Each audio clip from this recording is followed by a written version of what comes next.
Eu quero saudar a igreja com a graça e a paz do Senhor Jesus. Amém? É sempre muito bom retornar a essa casa e eu trago um abraço em nome do presbitério de São Caetano e os parabéns pelos 53 anos de igreja aqui em Rua de Ramos. Também um abraço lá da Igreja Presbiteriana de São Caetano do Sul, que fez parte também da história dessa igreja, contribuiu com a formação da igreja aqui em Rua de Ramos. Então nós louvamos a Deus pelo trabalho do Senhor, pelas pessoas que Deus levantou para iniciar o trabalho ainda na Rua Brasil, que eu não conheci. A Renata, sim, chegou a participar ainda lá na Rua Brasil, eu não.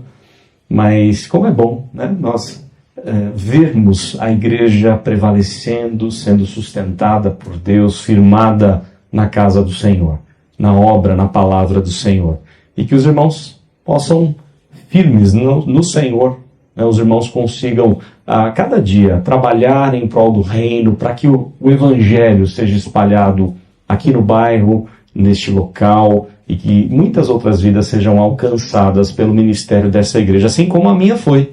Eu não era de igreja evangélica, apesar da minha avó ser presbiteriana, minha mãe havia se afastado na adolescência, e eu não cresci na igreja evangélica, não tive o privilégio, mas foi através do ministério desta igreja, na época, na pessoa do pastor Paulo Petreca, que eu pude conhecer o Evangelho, e depois fui tão recebido muito bem pelos irmãos, pela igreja, fui aqui edificado, trabalhado por Deus. Então nós somos muito agradecidos a Deus pela vida desta igreja, pela vida dos irmãos, alguns ainda desde aquele tempo de caminhada. Então nós louvamos a Deus pela vida desta igreja. Agradeço o convite do reverendo Timóteo e de todo o conselho para estar aqui. É um grande privilégio, ao mesmo tempo uma enorme responsabilidade, transmitir o recado da palavra de Deus.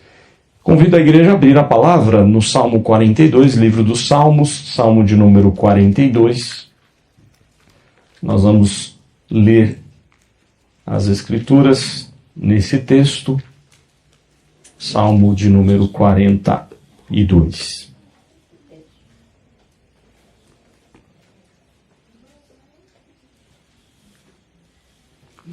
Salmo 42.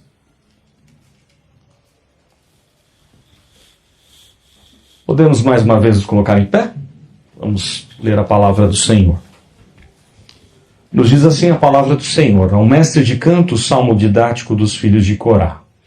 Como suspira a corça pelas correntes das águas, assim por ti, ó Deus, suspira a minha alma.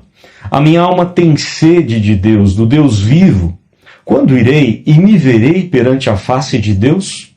As minhas lágrimas têm sido meu alimento dia e noite, enquanto me dizem continuamente, o teu Deus, onde está?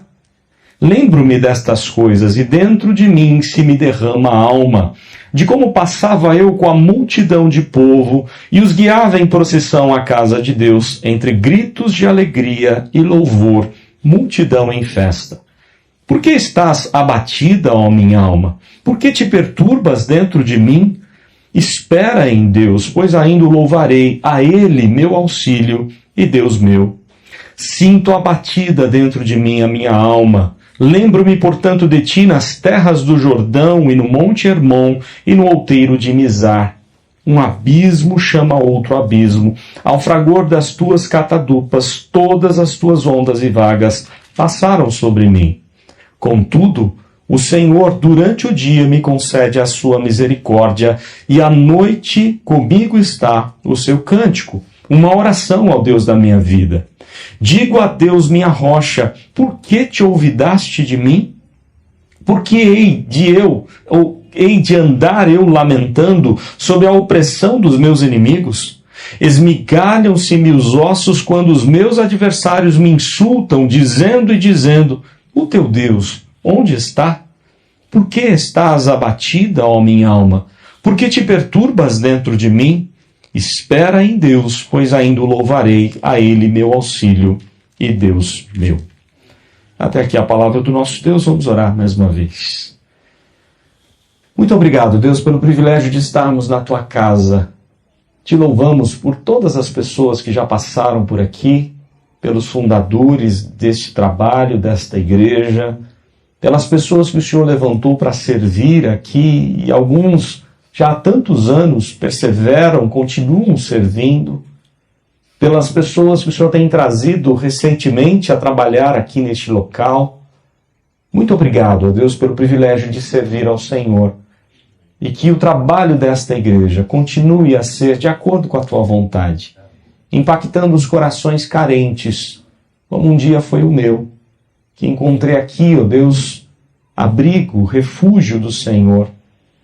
Muito obrigado pela vida, pelo ministério desta igreja, e que o Senhor continue a conduzir esse trabalho para a tua honra e tua glória. Pedimos a Deus tua bênção nessa hora, ao estudarmos a tua palavra, que o teu Santo Espírito aplique os ensinamentos, a tua palavra que já falou conosco quando a lemos, mas tu sabes como somos limitados, pequenos demais. A nossa mente afetada pelo pecado, precisamos da iluminação do teu Espírito para entender a tua palavra. Por isso, ó Deus, o teu Santo Espírito, mesmo que inspirou o salmista a compor este hino belíssimo, que, ó Deus, o teu Santo Espírito venha clarear na nossa mente, no nosso coração, aplicar a tua vontade no nosso coração. E, ó Deus, que o nome do teu Filho seja glorificado em nossa vida, nas aplicações da tua palavra, que ele fale poderosamente, transformando tudo aquilo que precisa ser transformado, para que a cada dia sejamos mais parecidos com Cristo, teu Filho amado. É em nome dele que nós oramos agradecidos. Amém. Podem sentar. Aniversário de 53 anos da Igreja Presbiteriana de Rude Ramos. Eu fiquei lembrando, eu cheguei aqui por volta de 1994 e estive com os irmãos, né, junto com a igreja, até volta, eu não lembro exatamente os anos, mas como eu fui para o seminário em 98, eu ainda trabalhei um pouco como seminarista aqui, para depois ir trabalhar como seminarista lá em Vila Guiomar. Então eu acredito que eu saí daqui por volta do ano 2000, mais ou menos. Então foram cerca de 6 anos de contato com a igreja, contato mais próximo, mais íntimo com os irmãos. E aqui eu fui muito edificado. E esses dias eu estava lembrando esse primeiro momento da conversão, né? A primeira caminhada, foi aqui que Deus me chamou para o ministério, foi aqui que Deus me chamou para construir uma família, aqui que eu encontrei a Renata, minha esposa. Então tudo começou na minha vida, né, espiritual, na minha caminhada com Deus neste local.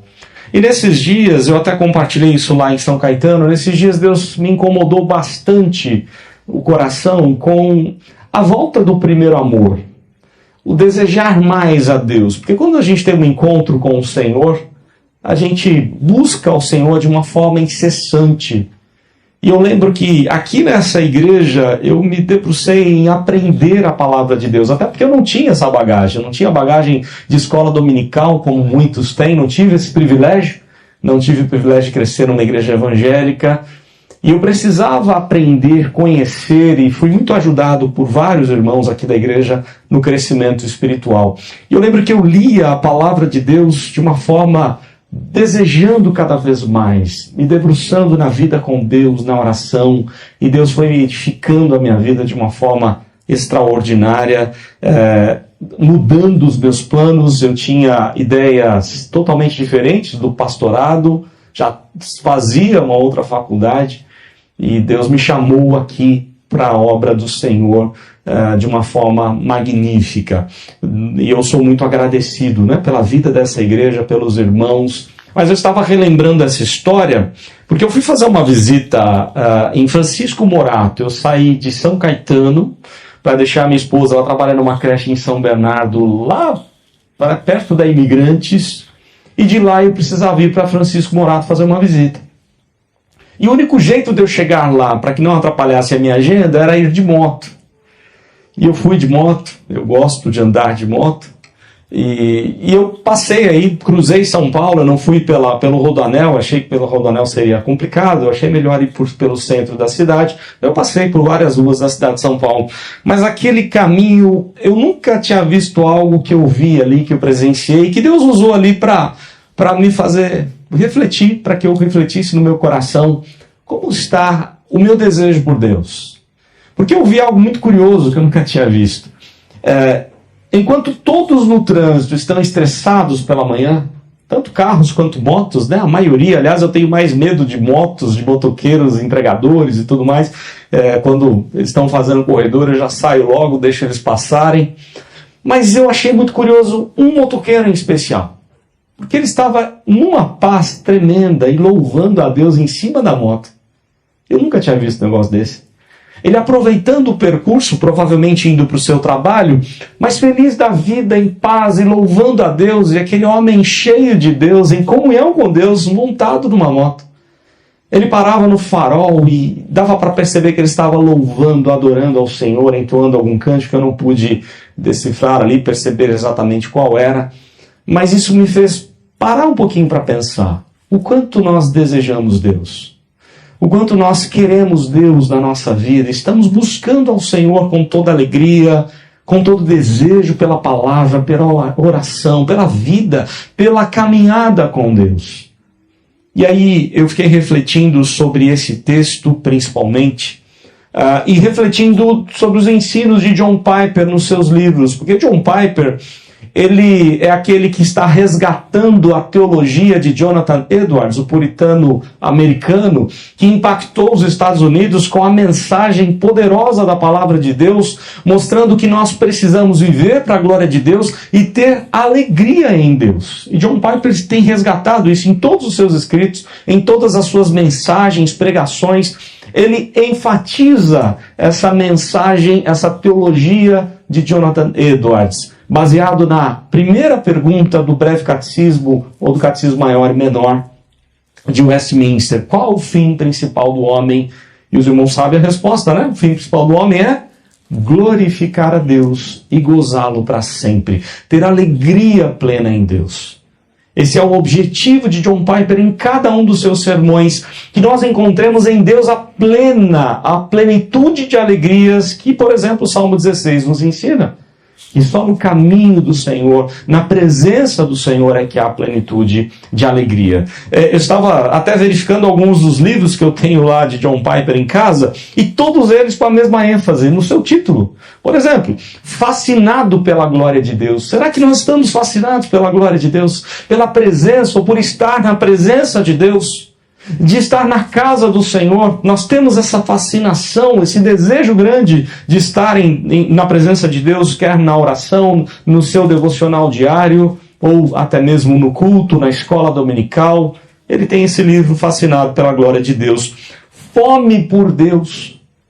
Quanto nós temos desejando Deus na nossa vida? Aliás, nesses livros ele fala de um hedonismo que é correto, o hedonismo cristão.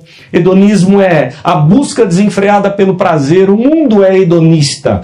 A nossa sociedade é completamente hedonista. As pessoas estão querendo gastar a vida numa noite só.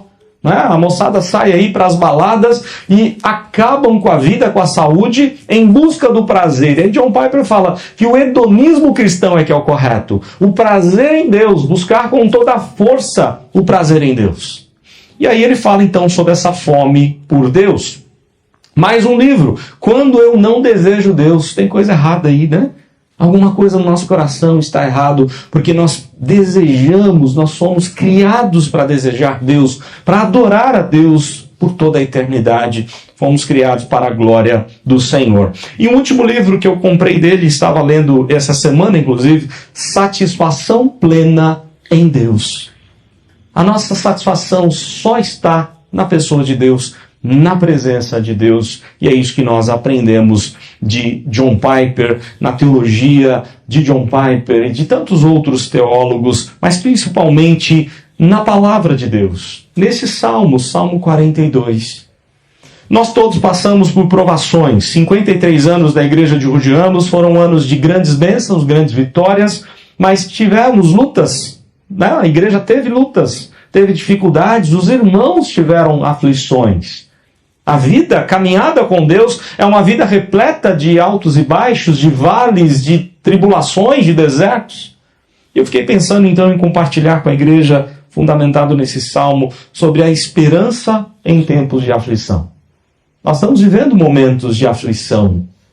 Talvez uns mais, outros menos. Quando a enfermidade chega, quando o luto chega, quando o desemprego e tantas outras coisas, outros problemas acontecem em nossa vida, nós enfrentamos as aflições. E o salmista aqui vai nos ensinar a enfrentar a aflição, a encontrar esperança no momento difícil da vida, em tempos de aflição. E é isso que o salmista ensina aqui para nós. Algumas lições, a primeira delas é: em tempos, ou para buscar a esperança em tempos de aflição, eu preciso desejar Deus na minha vida.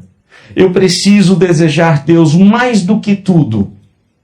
Versos 1 e 2, ele diz assim: como suspira a corça pelas correntes das águas, assim por ti, ó Deus, suspira a minha alma. Será que nós estamos como a corça, desejosos pela corrente das águas?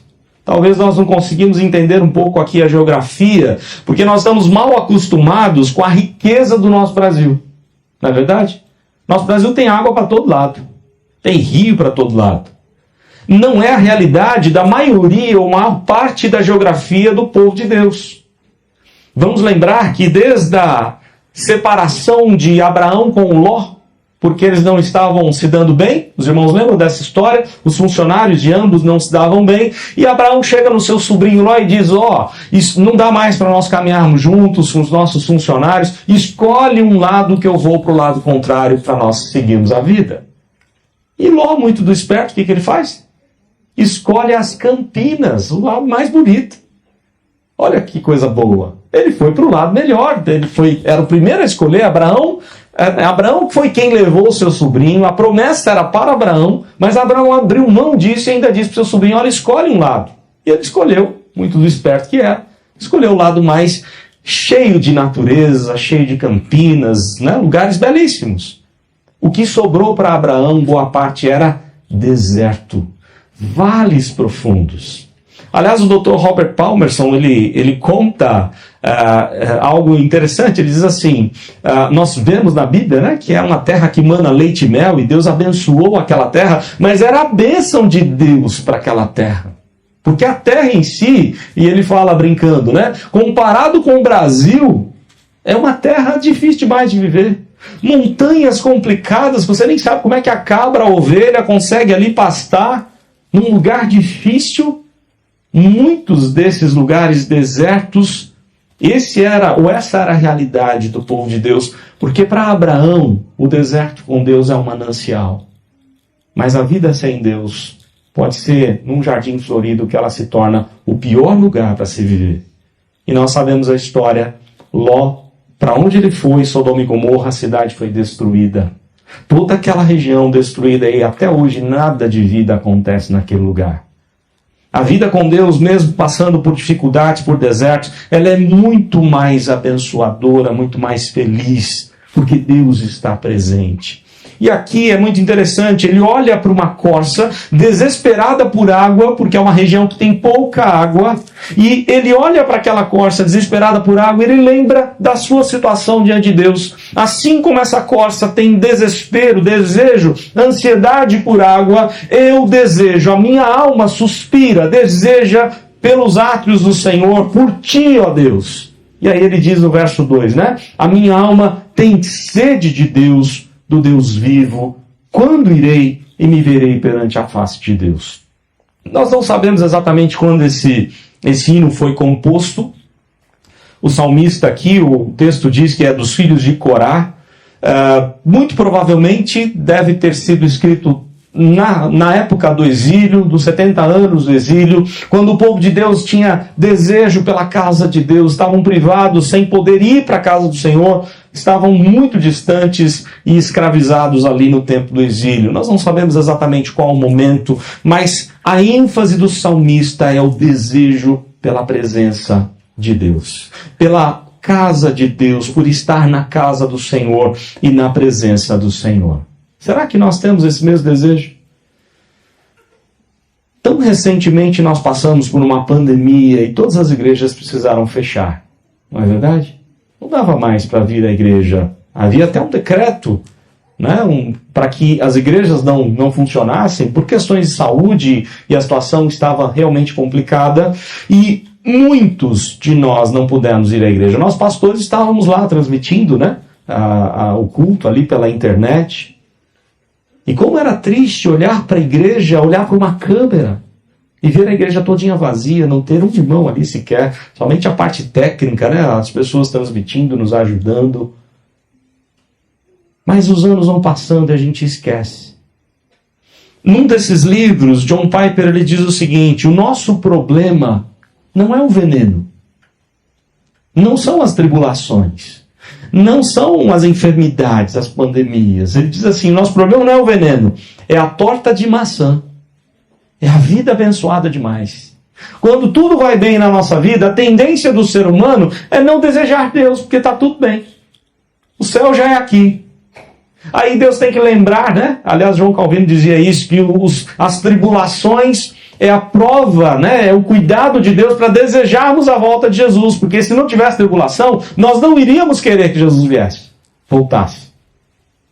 Nós somos muito apegados a essa vida. Jeremias, no capítulo 2 de Jeremias, ele fala assim, que o povo de Deus trocou o manancial de água viva, que é o Senhor, por cisternas rotas, por água suja e água que ia embora, que não satisfazia. Muitas vezes nós trocamos estar na casa de Deus por qualquer outra coisa.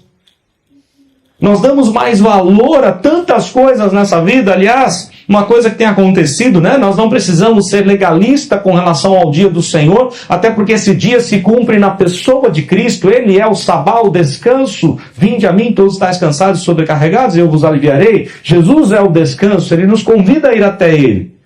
No entanto, é importante estarmos um dia buscando ao Senhor juntamente com os irmãos em culto solene. Mas parece que para as pessoas hoje, isso não é tão importante assim. O dia do Senhor foi substituído pelo dia da família, pelo dia do entretenimento, pelo dia de qualquer coisa. E nós precisamos entender, será que não carecemos de Deus? O texto diz que a minha alma tem sede de Deus. Será que temos sede de Deus, o Deus vivo? Ou a nossa sede está sendo saciada, aliás, nunca será saciada senão em Deus. Jesus diz isso. Lembram lá? Aquele encontro com a mulher samaritana, no poço de Jacó, no Monte Gerizim, o sol a pino ao meio-dia, e aquela mulher vai buscar água, e Jesus pede água para ela. Ela se surpreende, porque um homem, e ainda um judeu, falando com uma samaritana, e Jesus começa a conversar com ela e diz: olha, se você soubesse quem está lhe pedindo água, eu lhe daria água, e você nunca mais teria sede. Somente Jesus é quem vai saciar a nossa sede. Somente Jesus é que pode encher o nosso coração de plena alegria. O mesmo Jesus faz na festa dos tabernáculos, no último dia da festa, no 8º dia, no ponto mais importante, onde o silêncio absoluto era requerido. O sacerdote buscava água no tanque de Siloé e despejava a água na base do altar. Naquele momento ninguém podia falar nada, senão seria preso. Mas Jesus quebrou o silêncio e disse que Ele é a água da vida. Quem beber do seu interior fluirão rios de águas vivas, torrentes de águas vivas. Mas a gente vai buscar água em cisternas rotas, em lugares que não satisfazem. Nas coisas dessa vida, nos prazeres, nos banquetes desse mundo, nas bênçãos que Deus nos dá. O que o texto está ensinando é que eu tenho que desejar Deus mais do que qualquer coisa. Desejar Deus mais do que a solução para os nossos problemas. Em tempos de aflição, se você quer ter esperança, você tem que desejar Deus mais do que o problema solucionado. Buscar o Senhor com todo o coração. Amar a Deus com todo o seu coração. Entender que em Deus a água da vida que corre do trono. Há tantos e tantos textos que falam da importância da água. Nós precisamos beber de Deus, da água de Deus, da presença santa, marcante de Deus, como lá no Salmo 46, verso 4. Há um rio cujas correntes alegram a cidade de Deus, o santuário das moradas do Altíssimo. O rio, Jerusalém não tem rio. As águas são trazidas da fonte de Gion para os tanques, e principalmente para o tanque de Siloé. A ideia ali é águas enviadas para dentro de Jerusalém, porque elas apontam para Cristo. Cristo é a água da vida, nós precisamos beber dele todos os dias. mas nós queremos beber da solução para os nossos problemas. Nós queremos beber da nossa vontade, não da vontade de Deus. E nós seguimos uma vida muitas vezes distante do amor a Deus, da dedicação na obra do Senhor, da presença do Senhor em nós. O texto deixa claro que se você quer ter esperança em tempos de aflição, é necessário desejar mais Deus do que qualquer outra coisa. A segunda lição que o salmista expõe para nós aqui, ou coloca para nós, é que nós devemos expor o nosso lamento para Deus. Nós precisamos abrir o coração para Deus. Isso acontece no Salmo em alguns versículos, versos 3 e 4, versos 6 e 7, versos 9 e 10. Vejam só. De que maneira o salmista expõe a sua dor, a sua aflição ao Senhor? Ele diz assim no verso 3: as minhas lágrimas têm sido o meu alimento dia e noite, enquanto me dizem continuamente, o teu Deus, onde está? Você já enfrentou isso?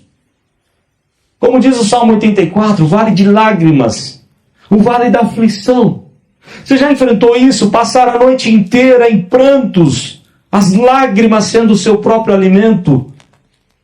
Quantas lutas nós enfrentamos, quer por nós mesmos, ou principalmente por um querido nosso, um familiar, um filho. Quantas tristezas da vida nós temos de enfrentar e passar pelas lágrimas, pelos vales. O salmista abre o coração para Deus e diz, Senhor, as minhas lágrimas têm sido meu alimento, a situação não está fácil. E ainda há aqueles que dizem, onde está o teu Deus? Nesse momento da aflição, parece algo interessante, né? Quando as coisas estão mais apertadas, vem o ímpio, que aparentemente tem uma vida abastada, sem problema algum, o que é engano, é mentira, a gente sabe que não. Porque ele não tem a paz que só Cristo pode dar, que excede todo o entendimento. Ele não tem a presença de Deus que só, o crente tem. Mas há momentos difíceis da vida, onde as lágrimas são o nosso alimento, e ele abre esse coração dele para Deus, e diz ainda lá no verso 4, eu lembro-me dessas coisas, e dentro de mim se me derrama a alma, como eu passava com a multidão em povo, ou de povo, e os guiava em procissão à casa de Deus, em gritos de alegria e louvor, multidão em festa. A referência às festas judaicas, onde o povo de Deus subia em adoração ao Senhor, e faziam grandes festas, entoavam vários hinos, vários salmos, cânticos de romagem. Aqui esse era um dos salmos entoado. E ele lembra dessa festa, a festa de ir para a casa do Senhor. E andavam dias e dias, meses e meses para chegar na casa do Senhor, muitos deles. Hoje é tão fácil para a igreja. Alguns porque moram perto, outros porque têm recursos, Hoje tem até facilidade de pegar qualquer tipo de transporte. Talvez a facilidade tirou de nós o amor de ir para a casa do Senhor. E ele lembra desse momento. Eu lembro, Senhor, daquele momento onde nós íamos para a casa do Senhor. Multidão em festa, louvando, adorando. Porque é lá que está a alegria, a plenitude da alegria. Ele está abrindo o coração para o Senhor, porque de alguma forma ele está privado. Ele não pode ir à casa do Senhor. E ele deseja isso. Lá no verso 6 e 7... ele continua expondo a sua dor, ele diz assim, eu sinto abatida dentro de mim a minha alma, eu lembro-me, portanto, de ti nas terras do Jordão e no Monte Hermon e no outeiro de Mizar. Um abismo chama outro abismo, ao fragor das tuas catadupas, todas as tuas ondas e vagas passaram sobre mim. Olha que interessante. Agora ele está se referindo ao norte de Israel, uma região belíssima, cheia de natureza, região do Monte Hermon, as fontes do rio Bâneas, onde forma-se o principal rio da região, o Rio Jordão. Ele está se referindo ao melhor lugar da natureza ali das terras de Israel. Mas uma figura muito interessante que pode ter acontecido com ele ali. Ele está ali na fonte do Rio Jordão, nas cachoeiras daquela região, e de repente ele escorrega, e ele cai, e vem água por cima, e ele tenta se levantar e cai novamente. E ele tenta novamente se levantar e vem mais água, e ele está sendo afogado, e ele lembra dessa figura, mostrando a Deus, Senhor, as tribulações, o meu sofrimento, a minha aflição, parece dessa forma, parece como escorregar numa cachoeira. Aconteceu algo muito curioso conosco em fevereiro. Era feriado e um dos nossos irmãos, família do presbítero, de um dos presbíteros lá da igreja, eles foram para Campos do Jordão e nos convidaram para conhecer o Horto Florestal de Campos do Jordão. Nós conhecíamos Campos do Jordão, mas nunca tínhamos ido para lá, para o Horto Florestal. E foi um dia tão agradável, muito bonito o lugar. E ao final, né, depois que a gente estava prestes a ir embora dali, eles falaram, vamos fazer uma trilha, tem a trilha da cachoeira. E lá fomos nós para a trilha da cachoeira. Chegamos lá na cachoeira, as mulheres ficaram na parte de baixo da cachoeira. Eu com o presbítero Aguinaldo, o Gael e o Theo, meus 2 filhos, né, nós subimos para a parte do meio, eram 3 partes lá. E eu conversando ali com o presbítero Aguinaldo, de repente o Gael e o Theo sobem para a parte maior ali da cachoeira, para a parte de cima. E eu pensei comigo, não vou deixá-los sozinhos, né, para escorregar nisso aqui é muito fácil, eles não têm juízo, deixa eu ir lá. E lá fomos nós, eu e o presbítero Aguinaldo acompanhando, e ficamos ali na parte de cima da cachoeira. Mas interessante, nós queríamos tomar água. E nos agachamos para tomar água. Quando em poucos segundos eu vejo quem? O Gael cai na cachoeira. E não consegue sair dali. E o Theo tenta sair e não consegue. E o Theo, meu irmão mais velho, do lado dele ali, rapidamente tentou entrar para pegar o Gael, caiu também, escorregou ali. E água vindo por cima. Aí fui eu pegar o Gael e também escorreguei e fiquei na cachoeira e não conseguia sair. Até que o presbítero Aguinaldo tentou tirar o Theo e também caiu. E ficamos os 4 lá. E a imagem até é interessante, engraçada, porque a gente ficou pensando, poxa, se a gente tivesse escorregado, as mulheres iam dar muita risada, né? Porque elas iam ver a gente escorregando lá para baixo, não iam entender nada que estava acontecendo. Mas Deus é muito bom e nos tirou dali. Tinha algumas pessoas ali, 2 jovens e um senhor que passaram por ali, viram a nossa dificuldade, nos puxaram e nós saímos da cachoeira. E na hora eu lembrei desse texto, na hora eu falei, poxa, é impressionante como, né, a figura aqui usada pelo salmista acontece de verdade, mas ele está falando não de uma cachoeira simplesmente, ele está se referindo às tribulações, às dificuldades, às aflições da vida. É como escorregar em cachoeira. Deus, ele abre o coração para o Senhor, ele expõe o seu lamento ao Senhor, e agora, nos versos 9 e 10, ele continua fazendo isso. Versos 9 e 10, ele diz assim, digo a Deus, minha rocha, por que te olvidaste de mim? Por que o Senhor se esqueceu de mim? Você já disse isso para Deus? Ou só o salmista? Ou só o rei Davi, lá no Salmo 13? Os irmãos lembram? Senhor, até quando esquecer-te-ás de mim? E aí Davi responde, para sempre. Até quando o Senhor vai voltar o rosto contra mim? Até quando se erguerá contra mim o meu inimigo? Ele começa a apresentar o seu lamento para Deus. Nós precisamos apresentar o lamento para Deus. Para o Senhor você pode dizer tudo. Porque não adianta ser hipócrita, né? Quando chega a tribulação, da gente achar que está tudo bem. Você vai lá para o médico e o médico diz, olha, tem uma enfermidade grave aqui. Para você ficar tudo bem, você vai fazer um churrasco, uma festa por causa disso. Claro que não. Nós nos entristecemos, nós choramos, nós apresentamos o lamento para o Senhor, pedimos a oração da igreja para nos acompanhar em oração. Isso é óbvio, é lógico. E é isso que o salmista está dizendo. Senhor, o Senhor até quando, minha rocha, vai se esquecer de mim? Ele está abrindo o coração para Deus. Ele está colocando diante de Deus a sua dor. Porque hei eu de andar lamentando sobre a opressão dos meus inimigos? E aí ele diz, esmigalham-se-me os ossos quando os meus adversários me insultam, dizendo, o teu Deus, onde está? É muito interessante aqui, porque o salmista se sentia esmigalhado, né? Atribulado, apertado.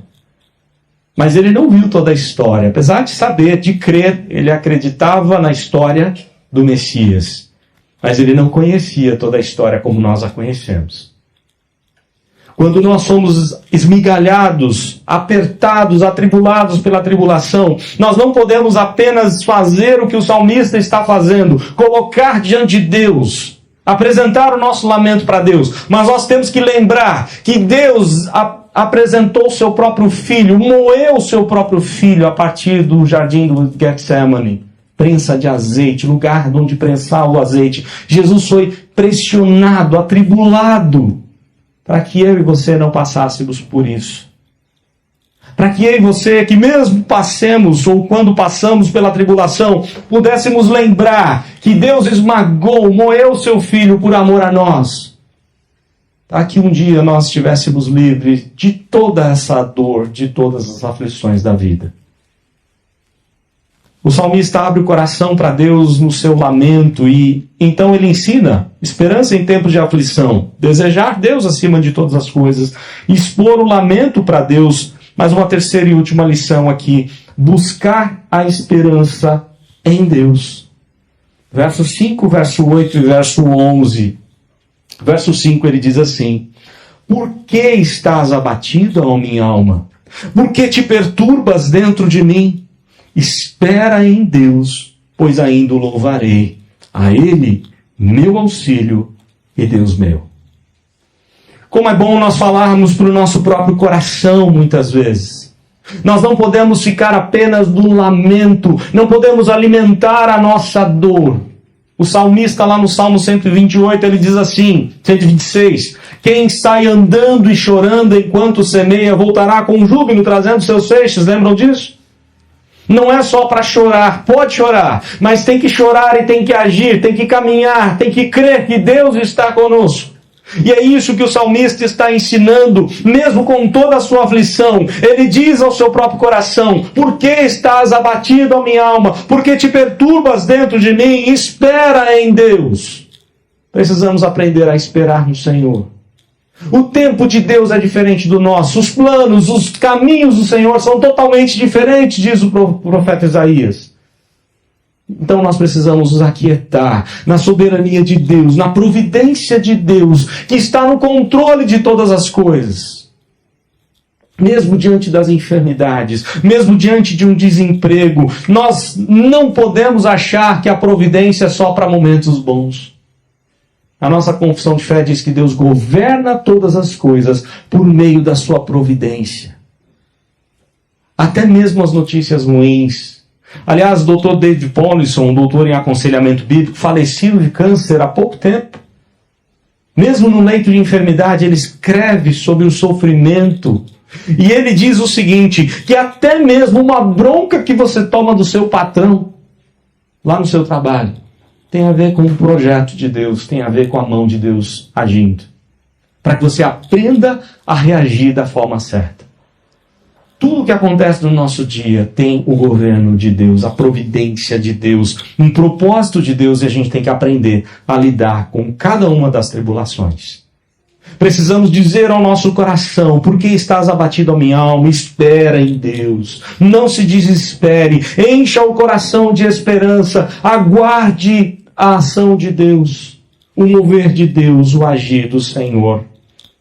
É interessante aqui agora no verso de número 8, ele diz assim: contudo o Senhor durante o dia me concede a sua misericórdia, e à noite está comigo o seu cântico, uma oração ao Deus da minha vida. Lembra o que diz Lamentações de Jeremias? As misericórdias do Senhor se renovam a cada manhã, elas não têm fim. O salmista reconhece a misericórdia e ele diz: durante o dia o Senhor me concede misericórdia. Se Deus nos fez vivos nesse dia, não é porque a misericórdia dele se renovou. Não é porque nós somos cheios de saúde, ou cuidamos do nosso corpo, ou isso ou aquilo, ou porque temos um trabalho. Não é nada de nós aqui. É pura graça de Deus. É Deus quem concede a sua misericórdia, e à noite está conosco o cântico do Senhor, uma oração ao Deus da minha vida. Nós precisamos encher o coração de esperança, e isso só é possível abrindo o coração para Deus, lamentando para Deus, mas confiando em Deus, confiando de que Ele vai cuidar, que Ele vai ser misericordioso, que Ele vai ser compassivo para conosco. Eu fico impressionado com os relatos dos milagres do Novo Testamento, os milagres de Cristo. É impressionante como o Senhor Jesus tinha compaixão das pessoas. Por exemplo, ninguém ligava para aquele jovem endemoniado. Deixaram ele abandonado num cemitério. Vivia desnudo, completamente maluco.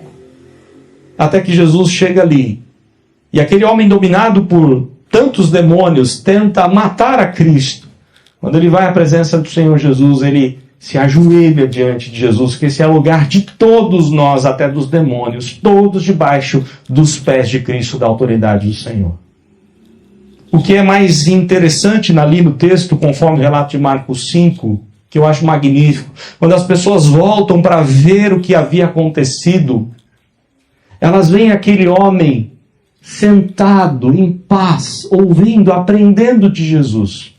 Mas no texto ali do Evangelho de Marcos usa uma expressão maravilhosa, diz assim, que ele estava vestido.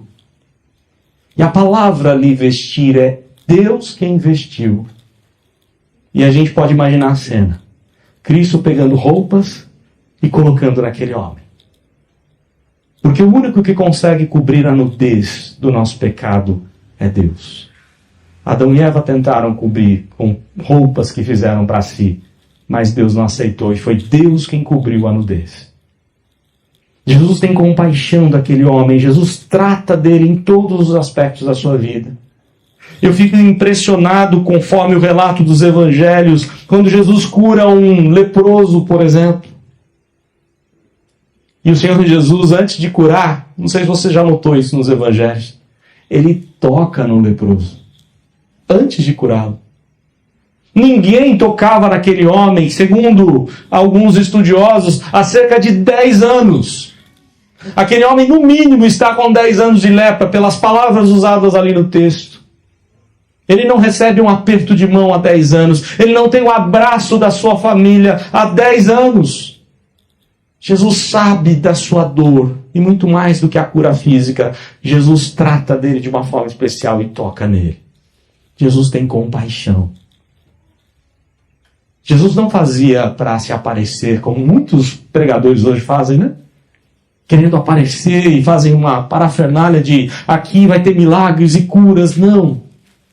Aliás, Jesus nem queria a publicidade, dizia às pessoas, olha, não fale nada, vai apenas lá no sacerdote.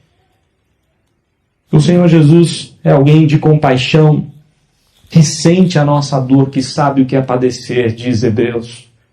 Nós precisamos lembrar disso. Nós precisamos, ao nos aproximar de Deus, lembrar que eu tenho um Deus que enche o meu coração da graça dele, que tem misericórdia todos os dias da minha vida, e à noite ele está pronto, todos os dias está pronto a tratar do meu coração. Conforme o salmista Davi vai dizer no Salmo 16, até durante a noite o meu coração ele me ensina. Irmãos, buscar esperança em Deus. Ao final aqui agora no verso 11 ele repete o que já havia dito. Por que estás abatido, ó minha alma? Por que te perturbas dentro de mim? Espera em Deus, pois ainda o louvarei a Ele, meu auxílio e Deus meu. Eu queria terminar com o título de um livro da década dos anos 80. Nos anos 80 alguém escreveu o seguinte título do livro: A Geração que Desaprendeu a Orar. Estamos falando em 1980 e pouco, hein? Imagine os nossos tempos, pela argumentação do autor. Ele diz o seguinte: antigamente, o pai estava preocupado com o filho que tinha saído de casa para fazer ou trabalho, ou passear, alguma coisa assim. O pai e a mãe não tinham outro recurso senão fazer o quê? Orar pelo filho. Hoje a gente faz o quê? Te manda um recadinho, né? Tá tudo bem aí, filho? Você está bem? Você está onde? Alguns compartilham até a localização, né?